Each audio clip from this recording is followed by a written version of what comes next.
this was today is the Judgement Day. And it is an issue that has to do with PDP. And the judges today have spoken in very strong terms, condemning flagrant disobedience of God, which is more important.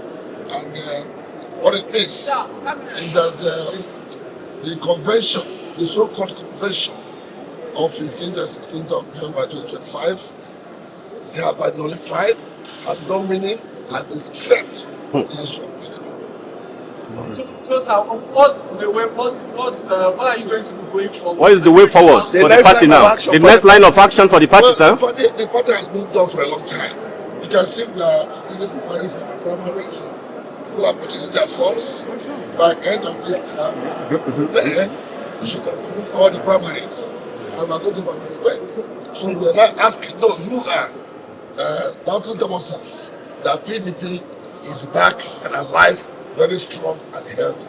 And your advice for the opposition? Our opposition is that they should not take opposition. There's only one PDP in Nigeria.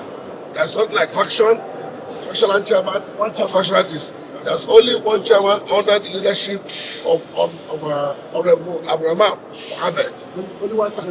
And of course, my humble self, who is the national secretary of the party, who has so turned back by the convention, so ahead on the 29th of March. So for us, PDP is a family. We are asking all PDP faithfuls across the country, even in those in diaspora, because we have foreign chapters, that PDP is back. We are one family. And for all our brothers, no victor, no vanquish, just one family. Let's all come back together and ask those who ran out of the PDP, thinking that nobody's going to sign the nomination form. There's still an opportunity. We are still selling that form between today and Tuesday. You are free to go and purchase the form of PDP. Thank you. All right, thank you.